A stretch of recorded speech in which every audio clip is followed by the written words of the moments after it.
Alright, folks, we're here for a good old episode 94 for the Challenge Series. And this will be the final, I guess, normal episode. Because after this one, we have the qualifiers, and then after the qualifiers comes episode 96, the final episode of Season 2 and the Challenge Series Grand Championship. Or CSGC for short, but today is sort of a day for kind of gauging interest. There's going to be one race from each of the main 5 classes, and whichever one has the most drivers, I should say had the most drivers attempt to sign up and register for the event,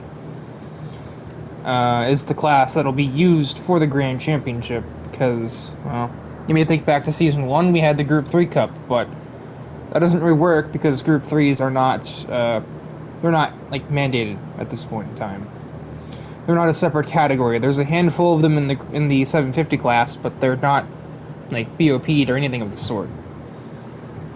They're using aftermarket turbochargers and whatnot to keep up with the high-end supercars in that class. But, on to... I guess now we will head into the first race, which is... it goes in ascending order, so it starts in the 600 class, and by the end of the episode we'll be in the top class. So... I mean, spoiler alert, I guess.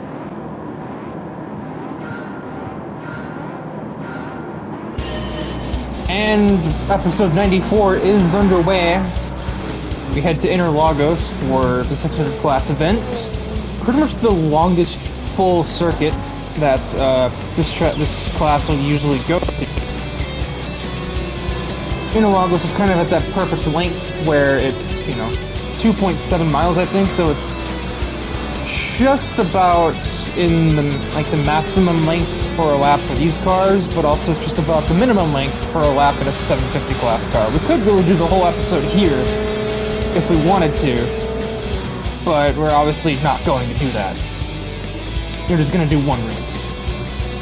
And the POV driver for that one race is Sayori Fujikawa in her Mini Cooper.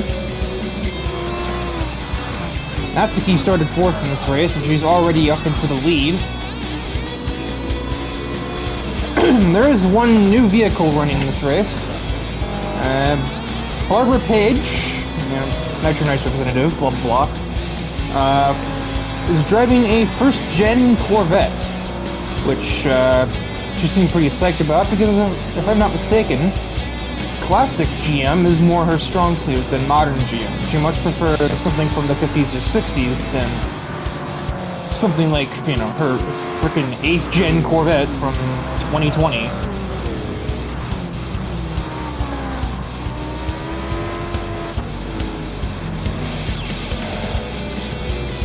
To comb through the running order to find Sayori Fujikawa. Reminder, her and Rise are not related.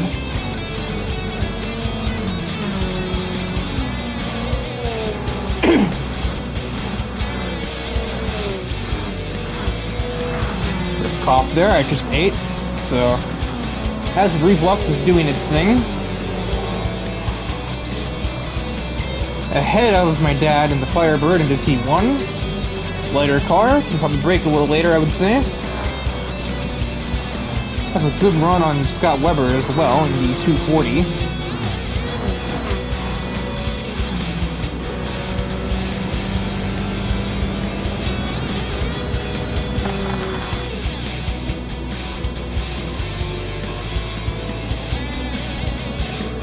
Down inside and ahead of the 240Z. Has to check up because of how much of a run she got on Watanabe's Focus.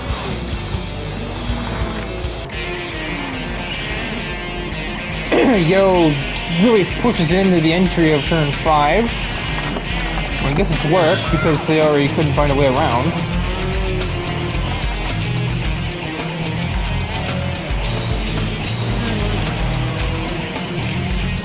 Better exit from the second hairpin though, and I'm pretty sure... Oh, no, she's gonna brake later on the outside.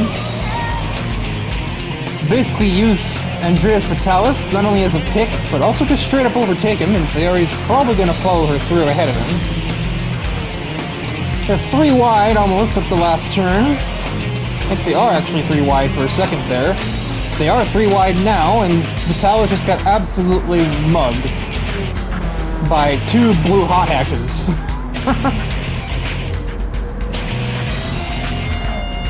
The blue hot hatches now closing in on Pablo Hernandez. Looks like Sayori might be ahead at the line. Indeed. But will she get held up by the M3 driver? Not much. They'll bang doors a little bit, as Pablo really didn't give Sayori much of space heading through turn 2.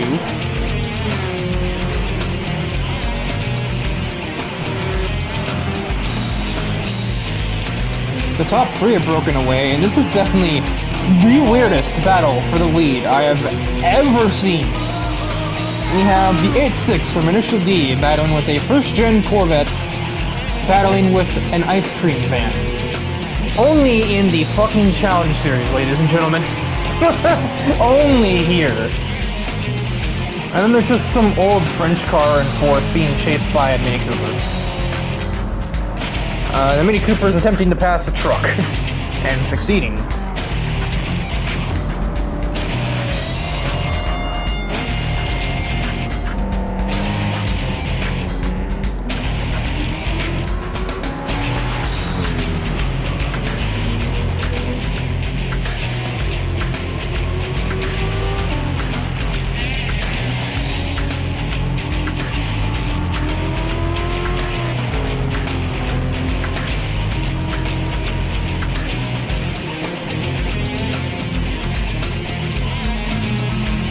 Meanwhile, further behind, as I sort of slipped on what I was doing there, I'm supposed to be talking, supposed to be commentating. Sayori's gonna possibly, she's gonna out-drag Mulsanne down the front straightaway. Thrasher in his truck has appeared to do the same thing, or try. Looks down the inside of the A110, gets there, almost has to really slam the brakes to not get into the door of Sayori. That would have done some serious damage if he hadn't checked himself up there.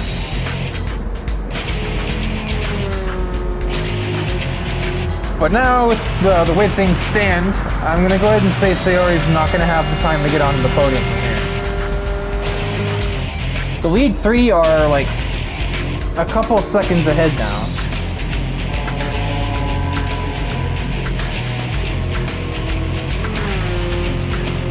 Survey says about 4 seconds between Marcus Carlton and Sayori Fujikawa. And you know, obviously passing is a separate thing from catching up, so.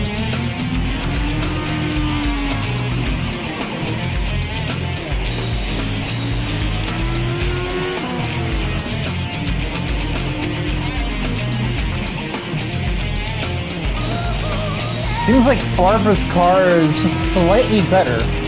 She's slightly faster than Narashi, but not faster enough to really, like, make a pass happen or even try. And the 8.6 has enough low-range acceleration with the turbocharger in it to negate the Corvette's slight power advantage.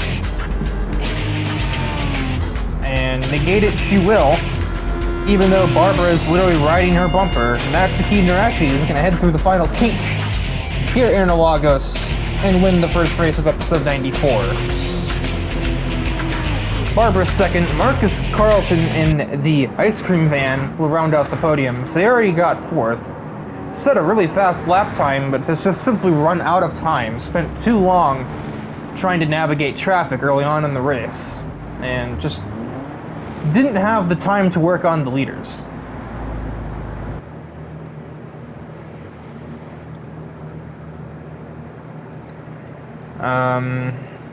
Looks like, I think 4, maybe 5 cars took damage in that race. I mean, it's hard to really say if damage or not damage in a race really is much of a margin for how good the race is. Then again, that doesn't really matter in the grand scheme of things. It's just this is a filler week. Let's face it. We're just trying to get to the next week for the qualifiers. You are encouraged to attempt to register for the events, but in all reality, some people are just choosing to get ready for the qualifiers, whatever category it might be in.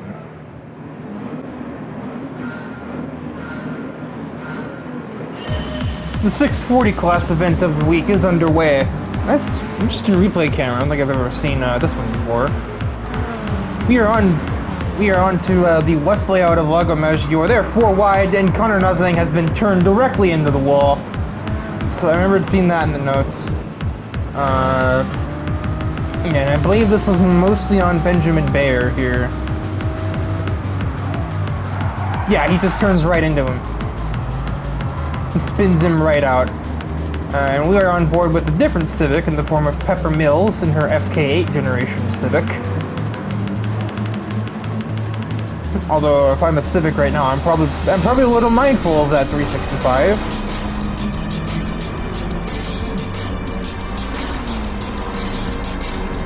As the field slowly proceeds through, I say slowly, more like steadily progresses through the high-speed S section there, kind of looking like just a big snake of cars. They're 4 wide now at the bank corner. And this time they're going to get through with no additional contact. Watanabe is going to be the victor of that encounter, as she's going to make off with multiple places, I believe. Actually, no, she was defending. She was trying to keep 2 muscle cars in a BO behind her, and she did so. Well, mostly. Jake Scarborough snuck through in the inside lane, but she kept the 2 Mustangs at bay. For the moment. A GTO struggles in a straight line, so it doesn't surprise me that she was put in a situation like that one.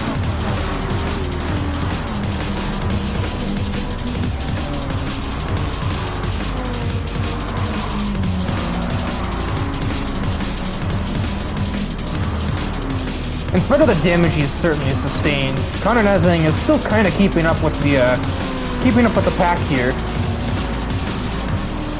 As we head through the last turn to complete the first lap here.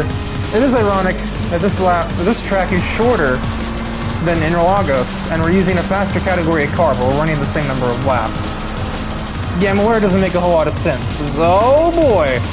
Evasive actions. Did you pull a handbrake to make that turn? I guess it worked.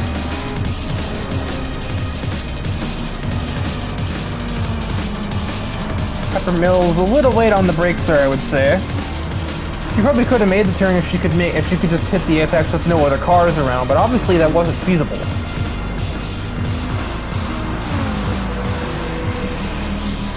Create some space in between the GTO and the RX-8 into 8th position.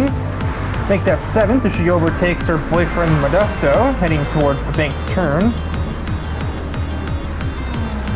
Who himself is currently under massive threat from my dad, and also from Brianna Tao.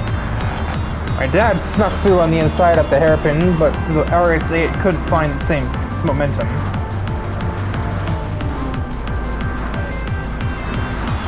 Out drags the M3.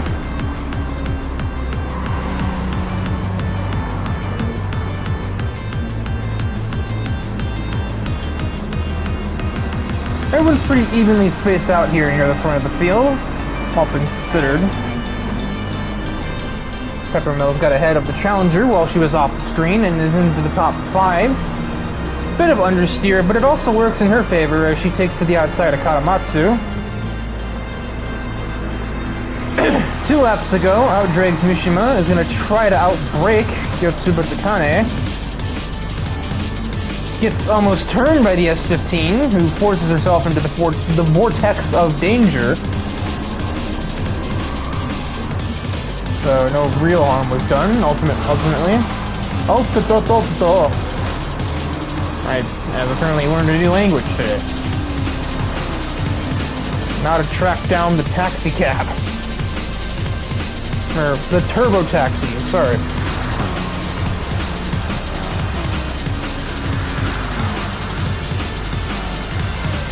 Mills is being forced the long way around. That's not going to work. They're 3 wide at the back. They're still 3 wide as they exit the corner. Newstein picking up all over the place. It's just there. I'm going to maybe try and get a new replay camera on that one.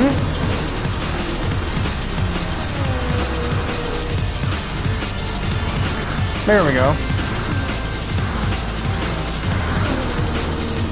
Tuners, muscles, exotics, but like the logical extreme of the tuners, I guess. I don't know. It's like racing's Freudian trio, an American car, a European car, or a Japanese car. Anyway, still Corbin and Mills 2 wide through the full third sector or second sector of the track.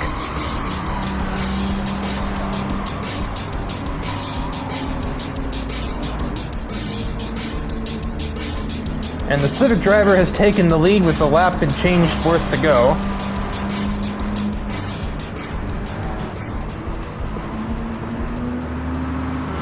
And she's already made a bit of space between her and that taxi. Takane is under huge pressure at the moment. Liv Newstein is on a roll, just as Pepper Mills herself is, looking for 4th, but is outbroken by the pair of white and red Nissans. Almost gets run over by Nitori and the Challenger back there.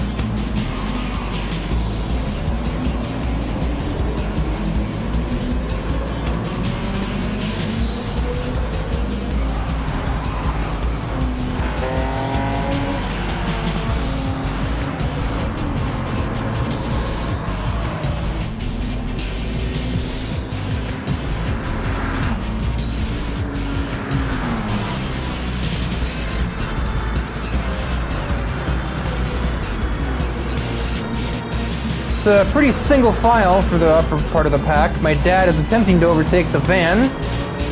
He got to the inside, but 4-wheel drive exit momentum pays dividends for Katamatsu, but it does not matter. The mid to higher range acceleration of the GTO, nope, they're still too wide up the S's, and Katamatsu will actually defend that position successfully.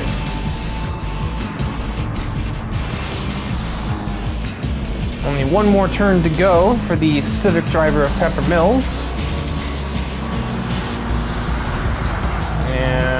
And she's actually kind of missed the apex, but I don't think it'll matter. She gained so much of a race lead there.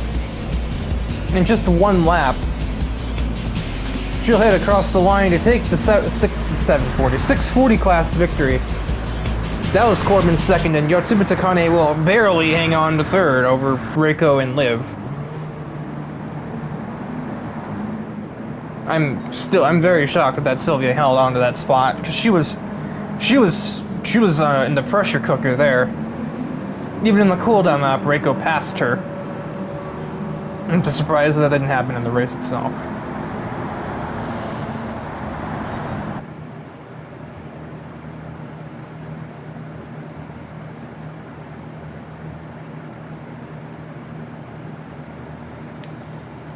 Yeah, some of the, man, Emmy has been in the mud. I don't know what the heck happened to that girl. She's just not been here mentally or anything.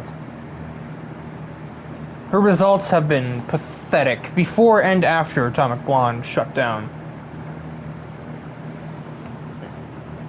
She contributed to the problem, and she has certainly not found the solution. That's to say the least. But we are going to find race 3.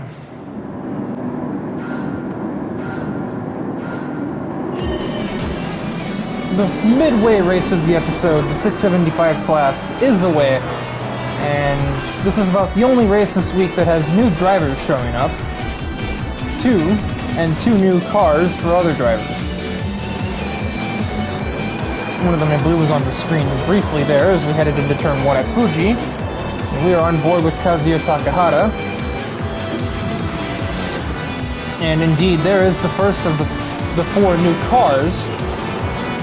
Tsubasa Kisaragi is in a Toyota Mr. 2, as some would say. Pretty simplistic design on it. I guess not one for overstatement. Currently being dive bombed by Axel. I guess I don't know. This is a dive bomb. It was 3 wide.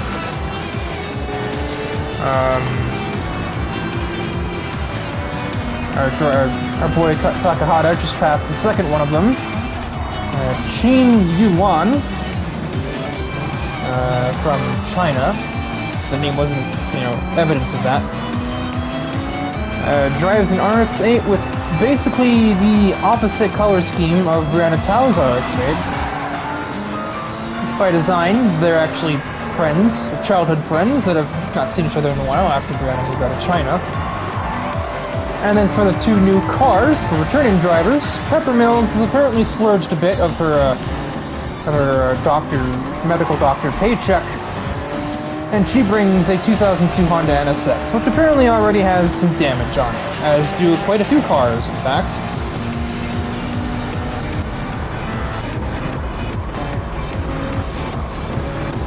And then the third and final new car, John Large has a 675 class Nissan 350Z, with a livery very obviously inspired by... Hi, Stephanie. Well, that's... some things don't change, huh? Very clearly a livery inspired by the old Super GT, or GT500 Nissan 350Z from like 2004?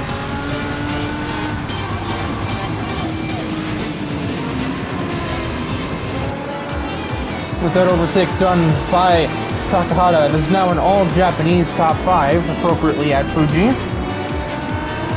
It's sideways DR34 just there, but he's able to control it pretty well, I would hope.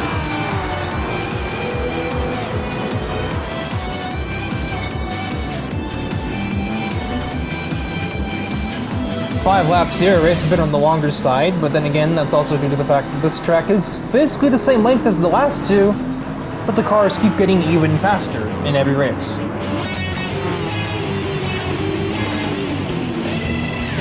I'm sure many of you viewers at home are getting sick of seeing races take place on Fuji, because I can assure you it's not stopping anytime soon.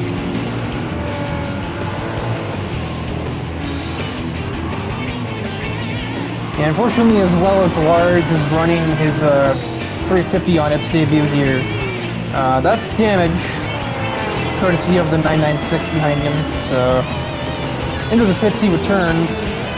And it seems Yuan is going to probably finish the highest of the new cars in this event, simply by not getting in crashes. Kazuya, out-drags his buddy into T1, but then misses turn 1. Super was originally back down the inside, but the wide exit momentum from running wide, I should say, allows DR34 to escape. And then really kind of cut turn 3, I must be honest. Akira is being overrun by the American-ish cars. Let's face it, the Pantera kind of counts because it's got a Ford motor in it.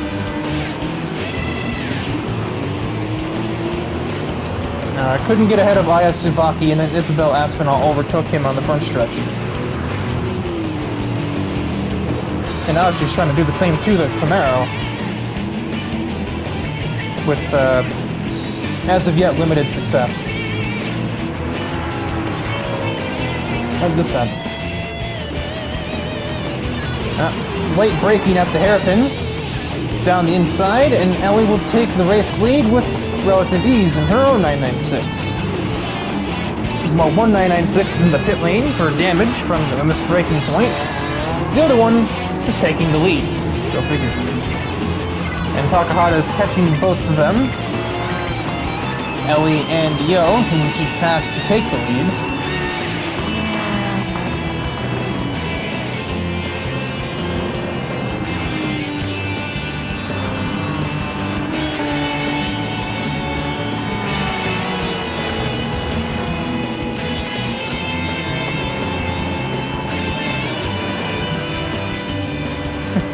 Here very clearly is the tail end of the cars that have not pit for damage in this event.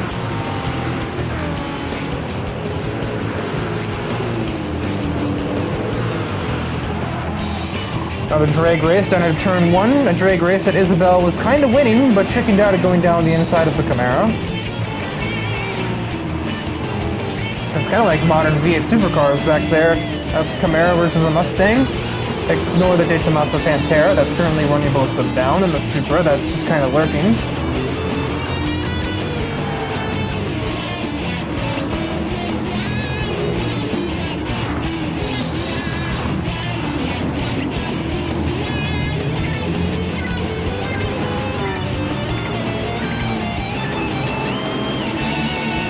Bit sideways once again for the Skyline driver, but it's worth it, because he has a huge run on that Evo heading towards the hairpin.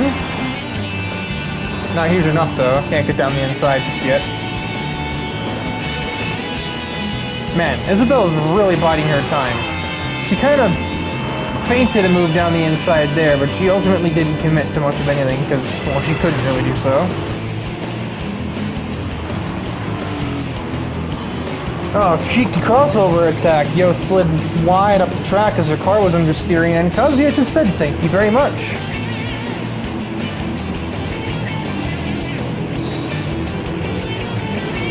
It's a nice four-wheel drive car he got there, but unfortunately L plus ratio.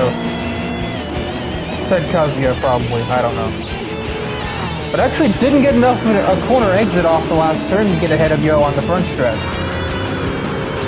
So he has to pull into the slipstream, and only then will he have the advantage.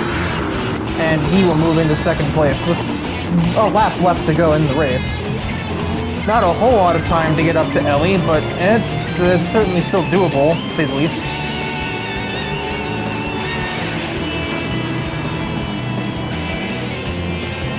I've seen crazier things happen. Oh, Aya has finally fallen.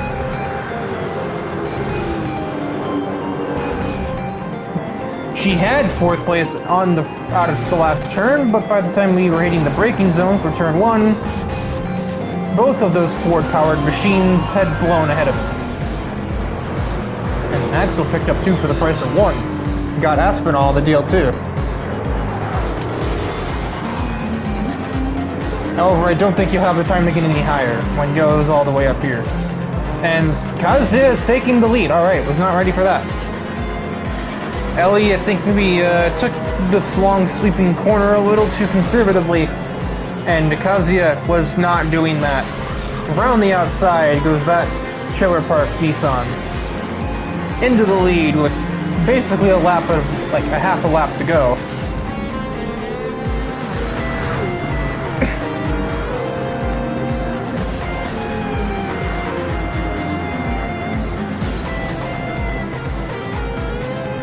I always missed the chicane hairpin hybrid, but it doesn't ultimately matter. He's got enough of a lead that he wasn't basically made to pay for that, as it were.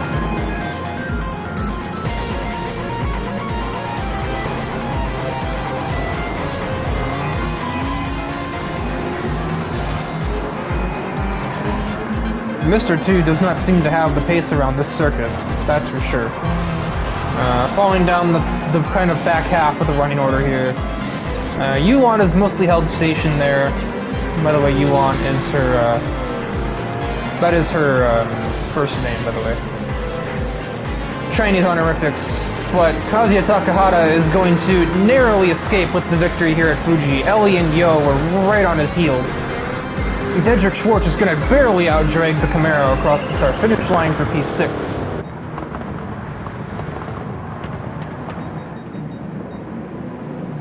Yuan with a pretty neutral debut. If you kind of look back here at the start of the race, this is exactly where she started. So, and this is exactly, Tsubasa ends up finishing pretty much precisely where she started as well.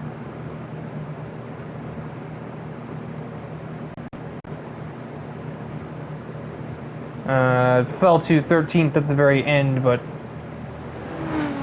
for the most part, abstained. So, certainly did better than the returning drivers with new cars, as Pepper Mills really didn't have anything to offer to this one. And John Large did have some pace, but was bogged down with damage caused by the very car that's in front of him as we cross the finish line.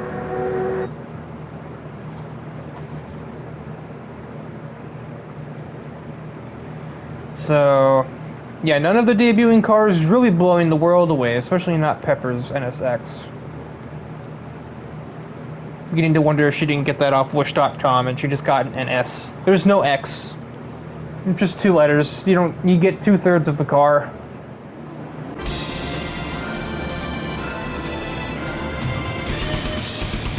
A sunset-soaked Grand Valley Highway will play host to the 715 category race of this episode. We get underway. Hikari's 4-wheel drive privilege gets him a pretty good advantage off the start. His brother, on the other hand, Akira, really didn't, kind of getting overwhelmed by both Ryan Wolf and Barbara Page. The Germans are invading his personal space, especially since Stephanie Kaiser is coming to the mirrors.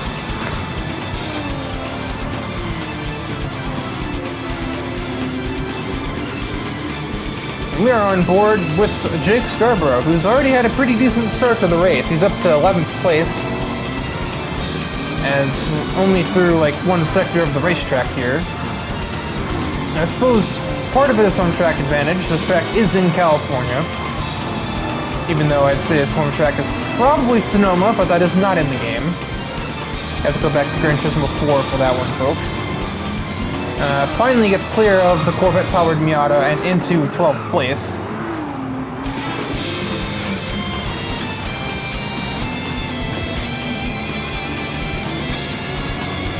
Kaiser versus Taniguchi down the hill, and the Carrera will win out in that one, maybe perhaps as anticipated.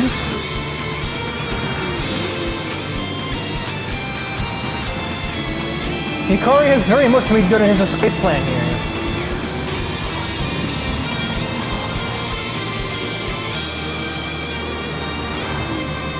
He got that good launch with 4-wheel drive capabilities, and he's not looking back. He's already got probably, I would say, 2.5 seconds to Barbara Page. Look at more of the running order. And Jake sneaks to the inside of Ryan Ice. Bit of using the curve there, but somehow keeps the car pointed the right way completely. Akira is really not showing a whole lot of pace right now. Just gets dusted by a Viper. I get the Supra is more of a cornering car, but man, he is feeling the heat at the moment. Scarborough gets ahead of him as well. Not quite clear, but I'd be surprised if Jake doesn't clear him down the S's, and he will. And Brian Ice for good measure. Akira is just really in the dumps right now. Good thing Kazuya is not here to see this. The downfall of the Supra driver here.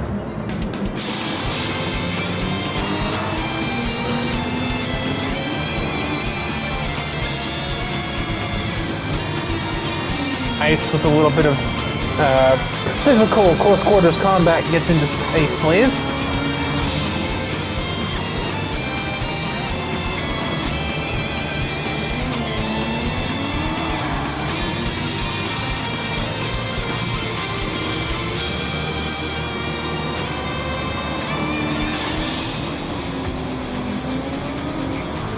Everything looks pretty single file as we head towards the viaduct.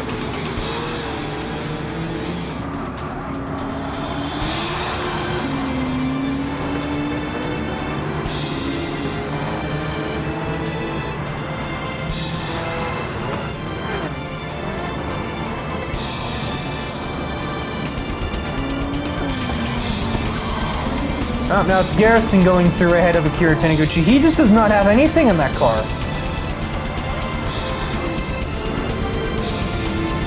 Oh, contact there. I think Thompson took those little S's that go over the bridges a little bit more conservatively than Scarborough was. Yeah, jeez! Dude thought he was driving a Dodge Neon there. He forgot how much cornering grip he really had. Jake carries on, despite having front aero damage, and probably a little bit of frustration too.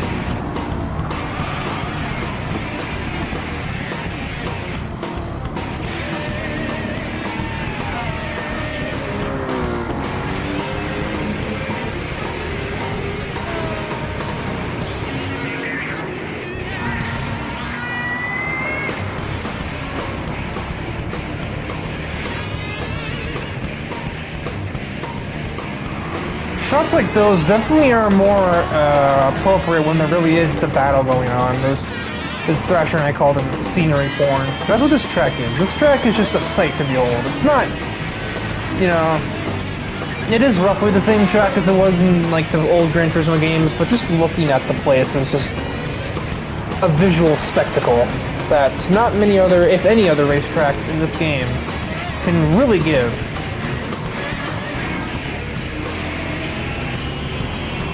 Scarborough's caught up to the lead train.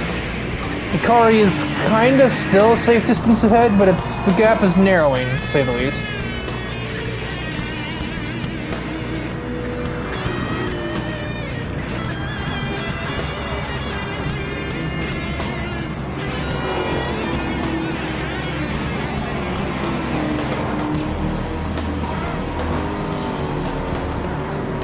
Well, that's a racing line, Jake.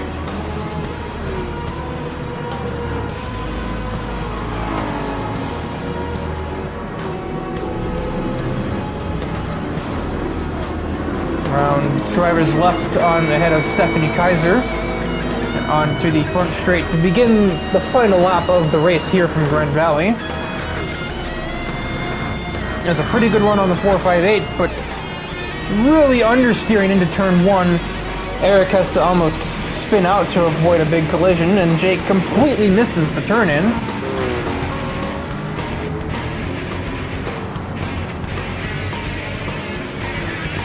Down the S's. Jake trying different lines to avoid probably Aero. Oh, not enough Aero! Oh, good lord! Oh, dear God! That's a lot of damage. That's total right there, I would say. That's... like, how bad is this impact? It takes him a second to even realize he's broken traction. 90-mile-an-hour impact onto this little Armco barrier. Slides across Eric, and he gets hit by him right in the left front tire. And then another 30-mile-an-hour collision. The engine bay probably just took the thrashing of a lifetime, and that thing's probably not working again, I would have to guess.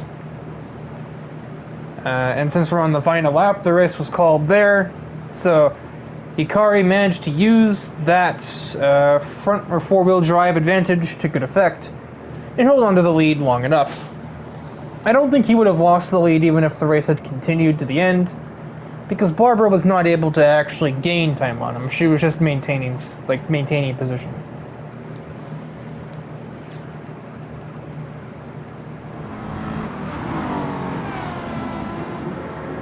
Another look at that ugly crash.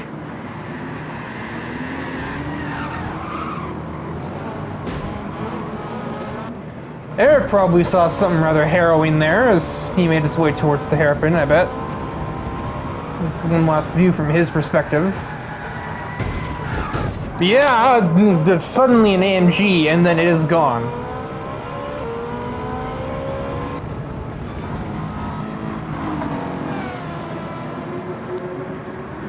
But yeah, this totals the AMG GTS, but luckily Scarborough definitely has plenty of other cars in his collection here. Still, I mean, you never like to crash your cars, obviously. But yeah, that thing is good old toast.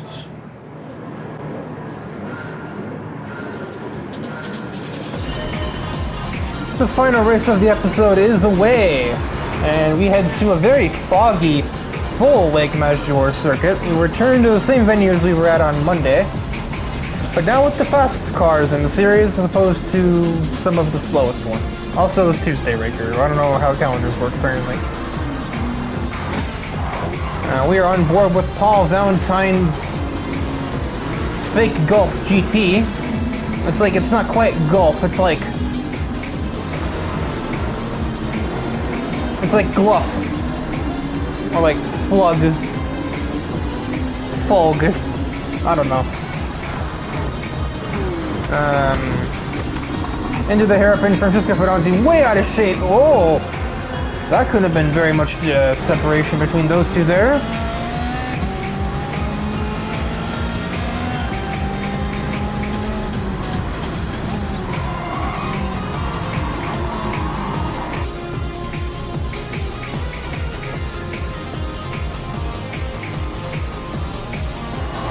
missed it by inches. And in taking avoidant action, loses places on both Iwasaki and Orleans.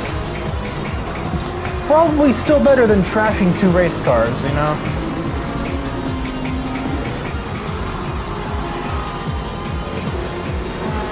And you'll re-overtake them with relative ease anyhow, so... a minor inconvenience and also probably a minor heart attack. Yeah, I remember seeing this one. That is an ugly crash. I'm honestly surprised we didn't lose a second Mercedes with that one.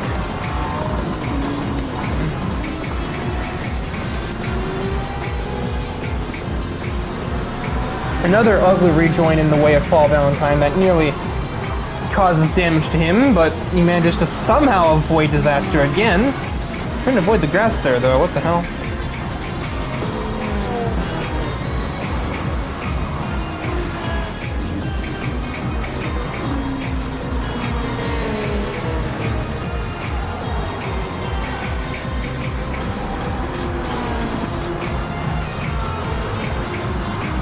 Paul Valentine overtakes his fellow Ford GT driver and then nearly runs in the back of his friend John, heading through the last turn. It kind of looked like Garrison just kind of let him go. He was like half throttle in the corner exit there.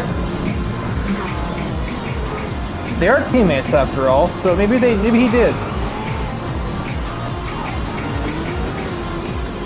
Oh, Riley in the sand, grass there a little bit.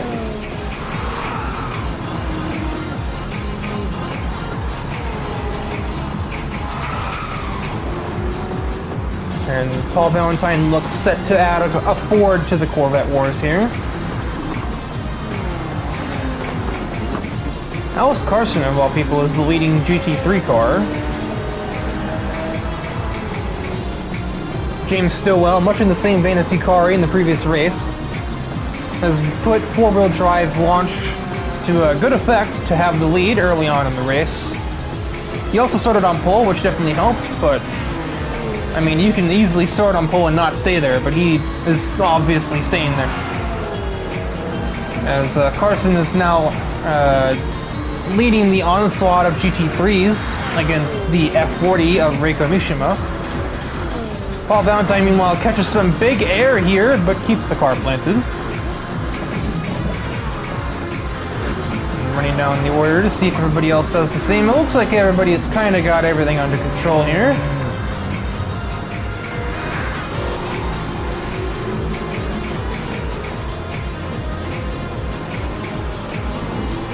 Top 5 now definitely under a blanket of car, just bumper to bumper here as we head through the final sector of lap 2.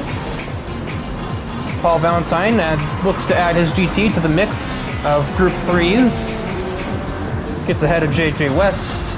Down the inside of the Honda, is given zero room, has to catch the car, does, and gets into the podium places in spite of Alice Carson's clumsy racecraft. Outdrags the F40 like it's not even moving. Starts lap 3 down the inside of the GTR. Rapid, viable progress for the GT driver. And if he gets a good exit on the outside here, which he does not manage, but he'll still get just enough of a run to keep a nose there. Gets physical with the GTR. It's not done yet though. Back down the inside goes Stillwell. But this battle is over. And away Paul Valentine will now drive. As it is now a 7-car train, as Riley and Barber have also joined the battle.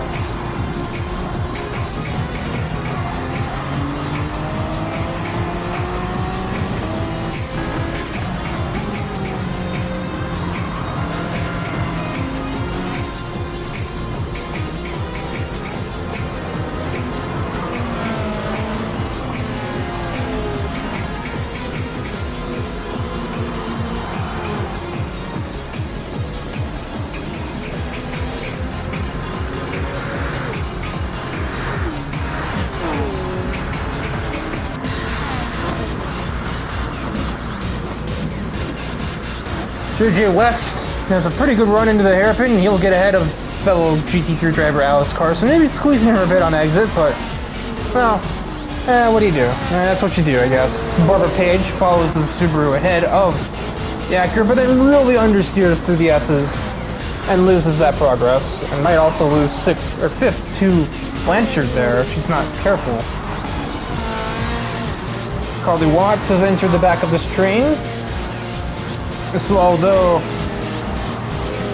Valentine and Stillwell are kind of getting away from it, new cars are joining the back of it.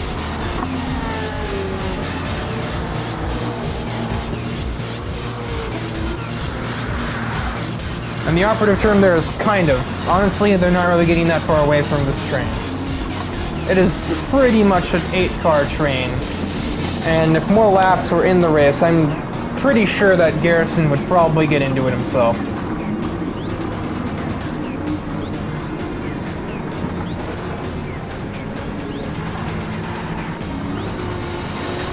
Stillwell's still there on the back of the GT. The race is not over, obviously.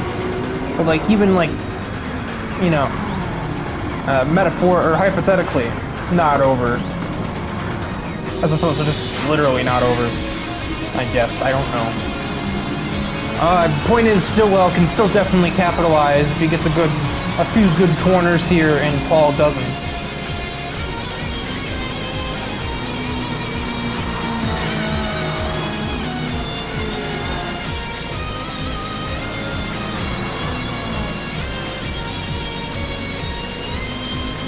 That was not a good corner there. He almost went off the track, but he manages to keep it where he wants it. Big air here, keeps it under control. That sounded weird. Charlie Watts looking to try and get into 6th place. The 4-car passes the 5-car for 6th place. Go figure.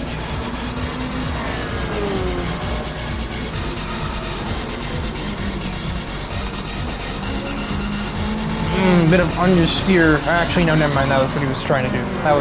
That was intentional. One more turn to go, and the Gluff Ford GT will have secured the victory.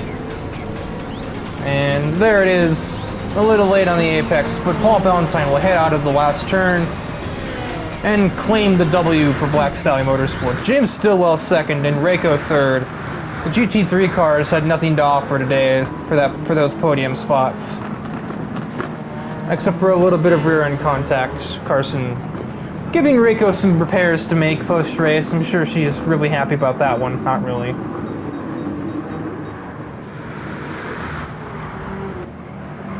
Certainly a day to forget for Scuderia Firenze, but it could always be worse, I suppose. And that will wrap things up for episode 94. To answer the question, which race got the most prospective registrations? Well, considering 56 people showed interest in running the 675 event on Wednesday, the second highest being like 30-something, I think I read. I think that's what Nidori told me.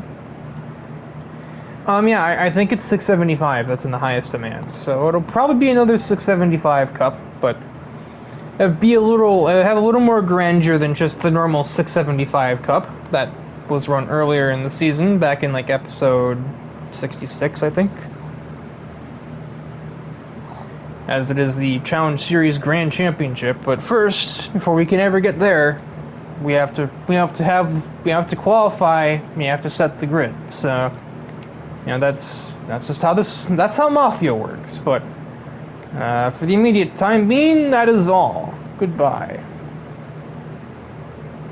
Riker, that's the wrong order of operations. There we go.